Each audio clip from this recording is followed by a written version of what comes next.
Kodėl verta tapti savanoriu ir pasirinktą laiką gyventi svečioje šalyje, miesto jaunimui pasakojo Šiauliuose jau pusmetį savanoriaujantys jaunuoliai iš 3 skirtingų šalių. Dar 5 mėnesius mūsų mieste gyvensiantys savanoriai tikina, kad Erasmus Plus programa leidusi atvykti į Lietuvą jaunimui suteikia begalę galimybių.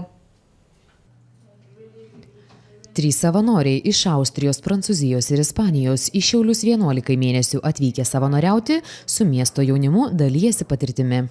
Europe Direct informacijos centras kartu su verslo inkubatoriumi vyresniųjų klasių mokinius, gimnazistus, studentus bei mokytojus sukvietė į renginį, skirtą supažindinti su viena iš ES programos Erasmus Plus remiamų veiklų – tarptautinė savanorystė.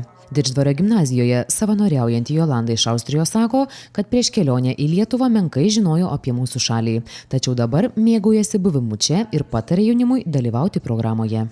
Aš žinojau, kur Lietuva yra žemėlapyje, bet neįsivaizdavau nei kraštovaizdžio, nei kitų dalykų. Ir dabar, kai esu čia, matau, kad ši šalis yra labai graži su nuostabiais gamtos vaizdais. Išvykus į kitą šalį visuomet praplėtė akiratį, atveri mintis ir atrandi daug malonių žmonių su skirtingais požiūriais. Tai yra labai svarbu gyvenime. Manau, kad aš išties daug ko išmokau. Kas gali tapti savanoriu, kaip jo tampama, kam būti pasiruošus ir kokia savanoriavimo kitoje šalyje nauda jaunam žmogui, jaunimui pasakojusi lektorė pripažįsta, kad mūsų mieste savanoriavimo kultūra žengia tik pirmosius žingsnius.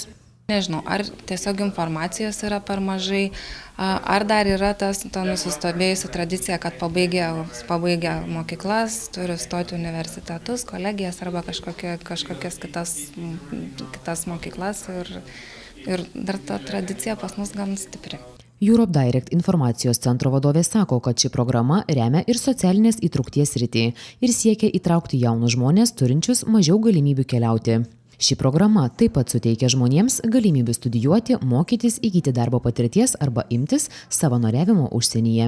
Mes galvojam, kad tas jaunimo judumas, išvykimas, sužinojimas kažką gali paskatinti ir kažkokio tai darbus suradimą ir pradžią gyvenime, būtent galbūt ne Lietuvoje, tai sužinojus, o kitur. Dėl to tarptautinė savanorystė yra labai skatintina. Savanoriu gali tapti kiekvienas jaunas žmogus nuo 17 iki 30 metų. Savanoris turi būti pasiryžęs sutartą laiką nuo 2 iki 12 mėnesių gyventi ir atlikti savanorišką tarnybą kitoje šalyje. Tarnybos metu savanoris išvyksta į kitą šalį, joje gyvena ir dirba pelno nesiekianti ir vietos bendruomeniai naudingą neapmokamą darbą – socialinėje, kultūrinėje, gamtos apsaugos, jaunimo ir visuomenės informavimo ar kitoje srityje.